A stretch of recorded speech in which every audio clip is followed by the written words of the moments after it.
द्वारिका में आकर के सबसे पहले रोहिणी नंदन श्री बलराम जी का विवाह हुआ। रेवत राजा की पुत्री, उनका नाम था रेवती, और रेवती के साथ में श्री बलराम जी का विवाह हुआ। भगवान के विवाह का प्रस्ताव हुआ। नारद जी महाराज ने कौंडनपुर के राजा की पुत्री रुक्मणी जी के बारे में ठाकुर जी को बताया। भगवान बोले पहले उनको कथाएं सुनाकर के हमारे रूप का आस्वादन कराओ। नारद जी ने इतने वक्ता भेजे, इतने वक्ता, भागवत जी में वर्णन है कि कौंडनपुर में कोई वक्ता आ जाते थे तो भीष्मक राजा अपने घर में व्यास आसन लगा के उनसे कथा सुनते थे।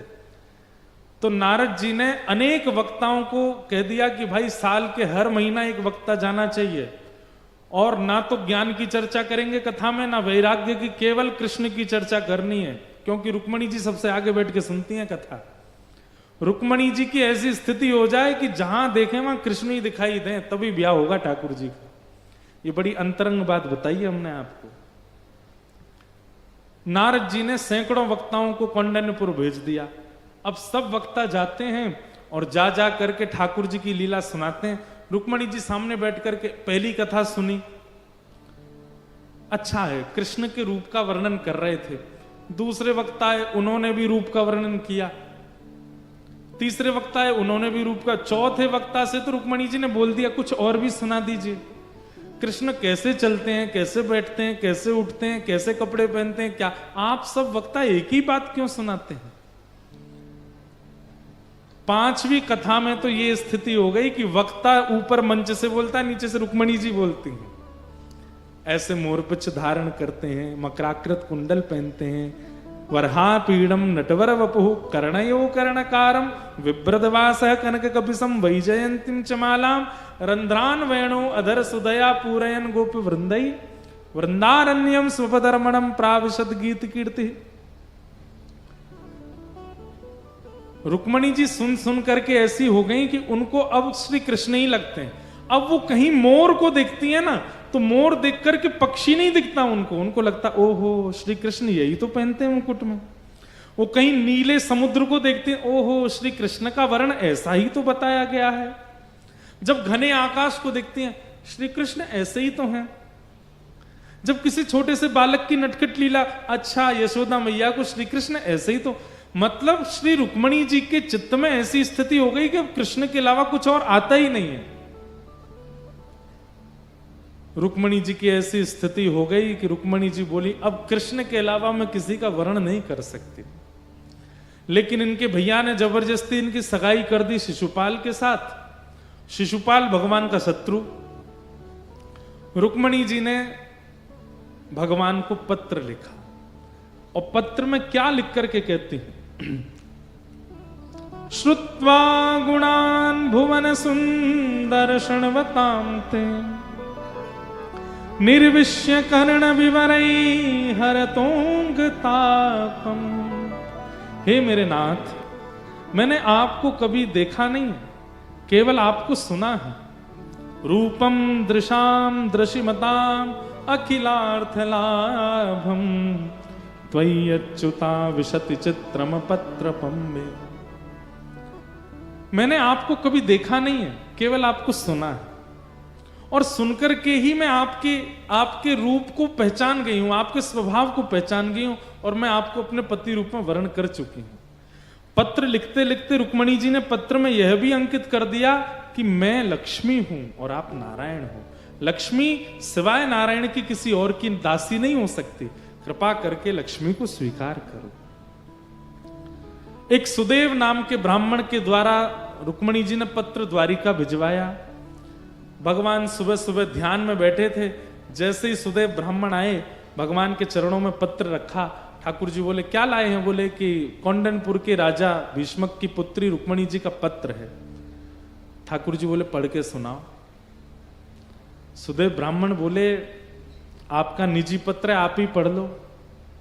भगवान बोले हमारी कोई भी लीला निजी नहीं है, कथा वक्ता मंच से सब सुना देते हैं, हमारी कोई प्राइवेसी नहीं है, इसलिए बोल दो क्या लिखा है पत्र में, सुनाओ। सुदेव ब्राह्मण ने कहते हैं जैसे ही पहला श्लोक बोला, श्रुत्वा गुणान भुवन सुंदर शृण्वताम ते निर्विश्य कर्ण विवरई हरतोंग तापम। इतने में तो ठाकुर जी अपने आसन से खड़े हो गए। चलो रथ में बैठो। सुदेव ब्राह्मण बोला, भगवान पहले पूरा पत्र तो सुन लीजिए, आगे क्या लिखा है। ठाकुर जी बोले, रास्ते में सुनाते रहना। बोले, अरे जान ना पहचान, आप सीधे ब्याह करने जा रहे हो, मुझसे पूछ तो लीजिए लड़की है कैसी, उसका रूप कैसा, नाक कैसी, आंख कैसी, कान कैसे, पिताजी कैसे। भगवान बोले, देखो हमें अपनी गृहिणी में जो गुण चाहिए वो पहले श्लोक में ही लिखा है। क्या? उसको हमारी कथा से प्रीति होनी चाहिए, हमारी कथा से प्रेम यदि उसके अंदर है तो वो रूपवान भी होगी, वो गुणवान भी होगी, वो सेवावान भी होगी, उसके अंदर सारे गुण होंगे अगर कथा के प्रति रुचि है तो। और रुक्मणी ने अपने श्लोक, अपने पत्र में पहले लिख दिया, श्रुत्वा गुणान भुवन सुंदर शृण्वताम ते। इसलिए बाकी के गुण सब गौड़ हो गए हैं, सब सामान्य हो गए हैं, ये गुण सर्वोपरि है, हम उसको स्वीकार करने के लिए तैयार हैं। सोचो, इतनी सारी रुक्मणी बैठे हैं, यहां पर पुरुष भी सब रुक्मणी, मैं भी रुक्मणी हूं, पर हमें अभी तक स्वीकार क्यों नहीं किया है? क्योंकि कथा श्रवण के प्रति वैसी रुचि बनी नहीं है जैसी रुक्मणी जी की बन गई है। श्रवणम कीर्तनम विष्णु स्मरणम पाद सेवनम अर्चनम वंदनम दास्यम सख्य आत्मनिवेदनम। नवता भक्ति में सबसे पहली भक्ति का नाम श्रवण भक्ति है। अगर किसी का श्रवण उचित नहीं है तो बाकी की भक्तियां उसकी कहीं ना कहीं अपराध करती हैं, इसलिए श्रवण भक्ति प्रधान। और भगवान रथ पर बैठ करके बिना घर में किसी को बताए सीधे पहुंच गए कौंडन्यपुर। रुक्मणी जी देवी पूजा के लिए गई थी और वहीं से ही रुक्मणी जी का अपहरण करके ठाकुर जी उनको द्वारिका ले आए। अच्छा, अपहरण ठाकुर जी ने अपने मन से नहीं किया, रुक्मणी जी ने लिखा है कि मेरा अपहरण कीजिएगा। क्यों? क्योंकि मेरी सगाई आपके शत्रु शिशुपाल से हो चुकी है और मेरे भैया अपने मित्र शिशुपाल के कारण आपको अपना शत्रु मानते हैं, इसलिए आप यदि कह के आएंगे कि हमें रुक्मणी जी से ब्याह करा दो तो हो सकता है युद्ध छिड़ जाए, इसलिए आप तो हमारा अपहरण ही करके ले जाना। ठाकुर जी अपहरण करके लाए, हरण करके ले गए। अच्छा, अपहरण और हरण ये दो बात, अपहरण होता है कि बिना उसकी इच्छा के ले जाना और हरण होता है उसकी इच्छा से ले जाना। ठाकुर जी ने हरण किया रुक्मणी जी का, लेकर के द्वारिका आए। बीच में भगवान की रुक्मी मतलब अपने साले के साथ युद्ध भी हुआ है, ऐसा वर्णन आता है।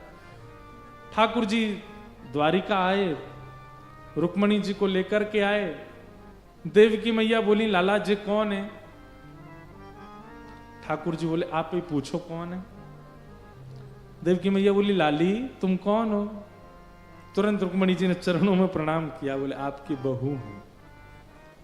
हैं लाला तेने ब्याह कर लियो? नहीं नहीं, ब्याह ना कियो, अभी छोरी लेके आए हैं, ब्याह तो आप लोग कराओगे। देवकी मैया बोली, लाला तेरा स्वभाव नहीं बदलो, हैं सब चोरी कर करके लावे को, बता बहू की चोरी कर लाए हो? ये चोरी करके कौन ब्याह करे? मैया हमने चोरी ना करी है, जाने हमते पत्र में कही कि हमारा हरण करो, या हमारे लेके आए हैं। रुक्मणी जी ने पूरा माहौल बताया, बोले कि हमने ही कहा था क्योंकि हमारे कौंडन्यपुर का माहौल अच्छा नहीं है, वहां हमारा कोई ब्याह नहीं करा था, इसलिए हमने कहा था। वसुदेव जी बोले, कोई बात नहीं है, तो बालक है, लाला है, मैं जाता हूं। वसुदेव जी कौंडन्यपुर गए और भीष्मक राजा के साथ उन्होंने संवाद करके कहा कि अब ब्याह का प्रस्ताव आप स्वीकार करो। तब भीष्मक राजा बोले, मुझे तो मंजूर है, पर हमारा बेटा जिद्दी है, उसको नहीं चाहिए कि कृष्ण से ब्याह हो।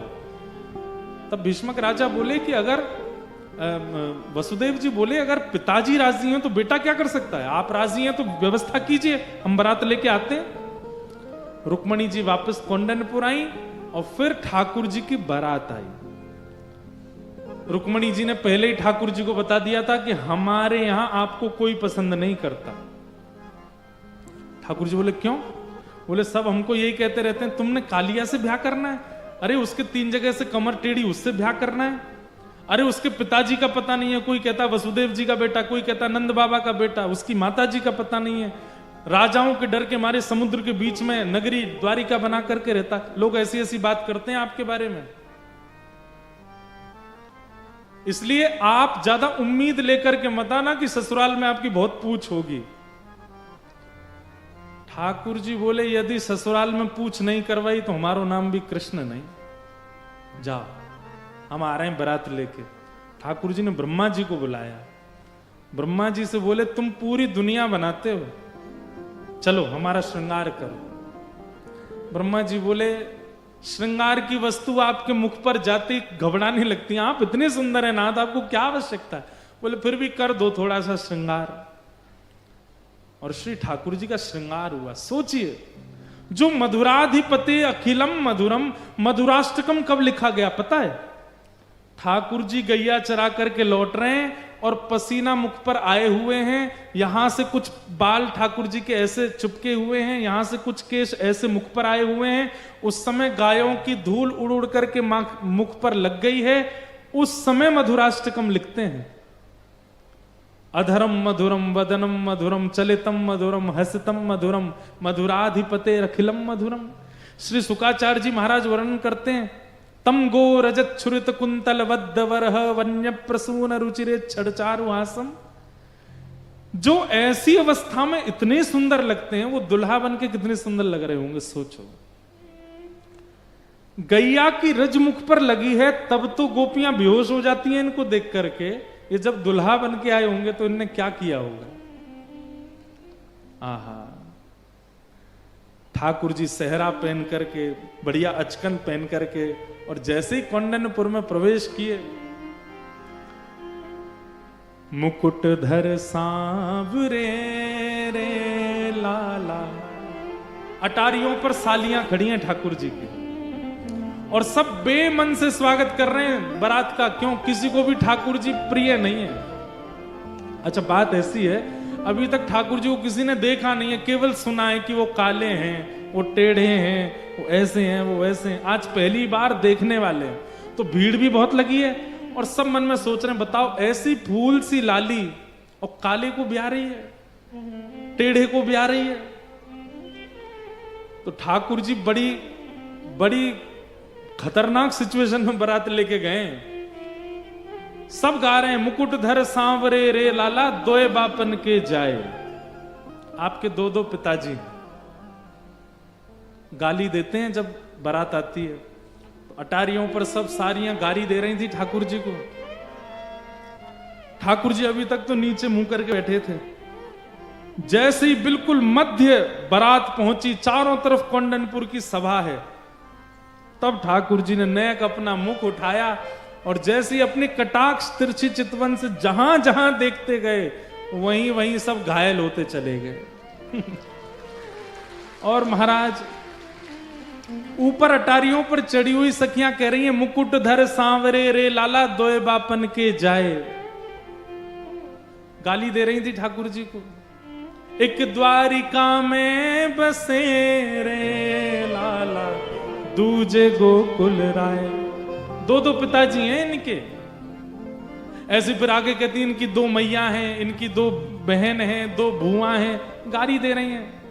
ठाकुर जी थोड़ी देर तो सुनते रहे। जैसे ही नजर उठा के ऊपर देखा ठाकुर जी ने, उनकी जीभ फिर गई ठाकुर जी का रूप माधुरी देख करके, और ठाकुर जी की जगह रुक्मणी जी के पिताजी को गाली देने लग गई सबरी। सब अस्त व्यस्त हो गया माहौल, सब बलैया लेने लगे। दूर से ही दौड़ दौड़ करके रुक्मणी जी को जाकर के कह रहे हैं, अरे रुक्मणी तेरो कैसो भाग्य, इतने सुंदर दुल्हा, कौन कहवे कारो है, कौन कहवे टेढ़ो है, कौन कहवे, अरे ये तो इतने सुंदर है। रुक्मणी तूने ज्यादा श्रृंगार करके जाइयो, नहीं तो फीकी लगेगी। रुक्मणी जी बड़ी प्रसन्न है कि चलो ठाकुर जी ने लाज बचाई हमारी। ऐसे सुंदर बन के ठाकुर जी आए, सब देखते रह गए ठाकुर जी को। भगवान ने जाकर के रुक्मणी जी से विवाह किया, देवताओं ने पुष्प वर्षण किए, और श्री रुक्मणी जी के साथ में ठाकुर जी का विवाह संपन्न हुआ। बोलो रुक्मणी रमण भगवान की।